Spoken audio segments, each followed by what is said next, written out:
बहू की छोटी सी भी गलती दिख जाती, लेकिन बेटी की धोखाधड़ी भी नहीं दिखती। माफ करने वाले बहू की छोटी सी भी गलती दिख जाती, लेकिन बेटी की धोखाधड़ी भी नहीं दिखती। माफ करने वाले का दिल बहुत बड़ा होता है, और तू तो बड़ा भाई है, माफ कर दे अपनी बहन को। उसने जो किया अपनी गृहस्थी बचाने के लिए। शीतल जी अपने बेटे अनुपम को समझा रही थी, और मुझे सड़क पर ला रही थी। उसका क्या मेरी गृहस्थी नहीं है? अगर समीक्षा ने अपनी सूझबूझ नहीं दिखाई होती, तो आज मेरा परिवार ही नहीं, आप और पापा भी सड़क पर होते। आपको समीक्षा की छोटी से छोटी गलती दिख जाती, लेकिन अपनी बेटी रूपा की धोखाधड़ी नजर नहीं आई। और अब सारा सच सबके सामने है, तो आप चाहती हैं कि रूपा और उसके पति को सजा देने की जगह उसको माफ कर दूं? वाह मम्मी, देख लिया आज आपका रूपा और दामाद के प्रति अंधा प्यार। अनुपम गुस्से से ताली बजाने लगा। अनुपम की बात सुन शीतल जी थोड़ी देर के लिए चुप हो गईं। रूपा शीतल जी को इशारा कर रही थी कि अनुपम को मनाने की कोशिश करो। शीतल जी इस बार समीक्षा की तरफ देखकर बोली, बहू, अब तुम ही अनुपम को समझा सकती हो, तुम भी एक बहन हो। कैसा लगेगा अगर तुम्हारा भाई तुमसे सभी रिश्ते तोड़ दे? मम्मी जी प्लीज, मेरे भैया को आप बीच में ना लाएं तो ही बेहतर है। पहली बात, मैं रूपा जैसी बहन नहीं हूँ जो अपने ही भाई को चीट कर रही थी।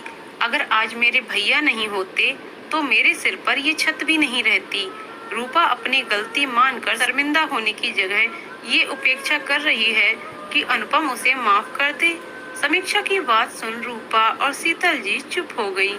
समीक्षा जब ससुराल आई तो उसने देखा कि शीतल जी रूपा की हर जिद पूरी करती थी। रूपा अनुपम से 2 साल छोटी थी। उसका मन पढ़ने से ज्यादा फालतू बातों में रहता था। शीतल जी अपने पति मनोज जी और अनुपम समीक्षा से छुपा छुपा कर उसके सभी महंगे से महंगे शौक को पूरा करती थी। सामने से जब अजीत का रिश्ता आया तो उसकी शादी कर दी गई। जल्दी ही अजीत को भी एहसास हो गया कि शीतल जी अपनी बेटी के सुख के लिए कुछ भी करेंगी। इसीलिए वो भी रूपा को ऊंचे ऊंचे ख्वाब दिखाकर मायके से पैसे लाने को कहता। हद तो तब हुई जब एक दिन उसने अपनी नौकरी छोड़कर बिजनेस करने का फैसला किया, और इसके लिए शीतल जी ने मनोज जी और अनुपम को इमोशनल करके एक बड़ी रकम दिलवाई।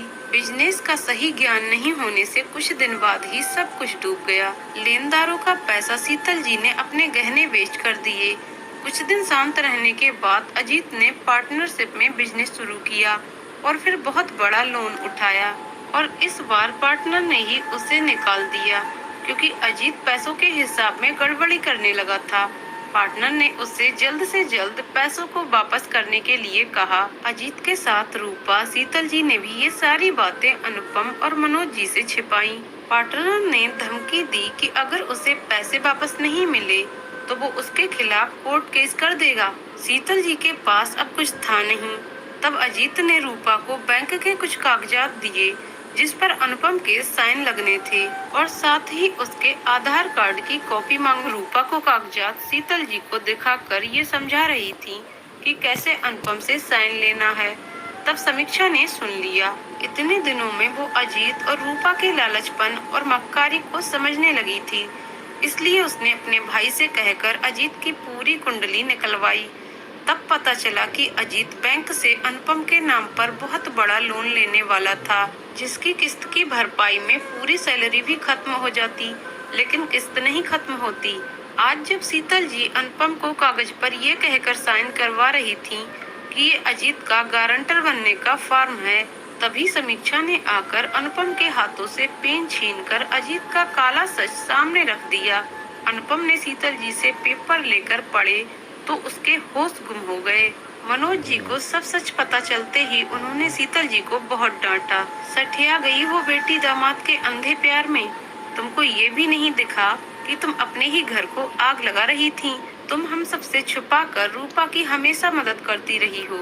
ये बात हम सबको पता थी, लेकिन हम में से किसी ने कुछ नहीं कहा क्योंकि ये आंच सिर्फ तुम तक थी। लेकिन इस बार तुमने पूरे घर को ज्वालामुखी पर बैठा दिया, और तुम्हें इस बात का रत्ती भर भी अफसोस नहीं।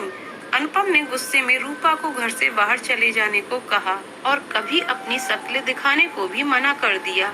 तब शीतल जी ने रूपा को इशारा किया कि अनुपम से माफी मांगे। रूपा अपने दिखावटी आंसू लेकर अनुपम से माफी मांगने लगी, लेकिन अनुपम ने मुंह फेर लिया। तब शीतल जी ने उससे बड़ा भाई होने का फर्ज याद दिलाकर भूलने को कह रही थी। बेटा इतना क्या सोच रहा, माफ कर दे उसे, अपनी माँ की बात का कोई मोल नहीं तेरी नजर में। शीतल जी ने अपनी ममता का दांव फिर खेला। अनुपम थोड़ी देर तक शीतल जी को देखता रहा और फिर हताश मनोज जी की तरफ देखते हुए बोला, आज सिर्फ और सिर्फ आपके लिए रूपा को माफ कर रहा हूँ, लेकिन आज के बाद मैं उसकी शक्ल भी नहीं देखूंगा और न ही आज के बाद वो इस घर में आ सकेगी। आपको अगर उससे मिलना हो तो घर के बाहर मिलना। बचपन में आप हमेशा रोती हुई रूपा को चुप कराने के लिए उससे कहती थीं कि आप सिर्फ रूपा की मम्मी हो। तब मुझे बहुत गुस्सा आता था। आज आपने साबित भी कर दिया कि आप सिर्फ रूपा की मम्मी हो, लेकिन आज मुझे गुस्सा नहीं, तरस आ रहा है। आप पापा की पत्नी नहीं शीतल जी, आज से मैं आपको अपनी मम्मी की पदवी से मुक्त करता हूँ। अनुपम कमरे से बाहर निकलते समय लड़खड़ाने लगा। तभी समीक्षा और मनोज जी ने आकर उसे संभाल लिया। मनोज जी ने रोते हुए अनुपम को गले लगाकर शीतल से कहा, तुमने ठीक नहीं किया। मैं हमेशा तुमसे कहता था कि रूपा से हद से ज्यादा मोह एक दिन तुम्हें अकेला कर देगा, और वो आज का ही दिन है। दुनिया को दिखाने के लिए तुम मेरी पत्नी हो, लेकिन पत्नी होने के सभी हक तुमसे वापस लेता हूँ। तुम्हारा बेटा शायद तुम्हें माफ कर दे, लेकिन मैं तुम्हें कभी माफ नहीं करूँगा। दोस्तों, आपको कहानी कैसी लगी कमेंट करके जरूर बताइएगा। कहानी पसंद आई हो तो वीडियो को लाइक शेयर करें और चैनल को सब्सक्राइब करें। वीडियो को पूरा देखने के लिए बहुत बहुत धन्यवाद।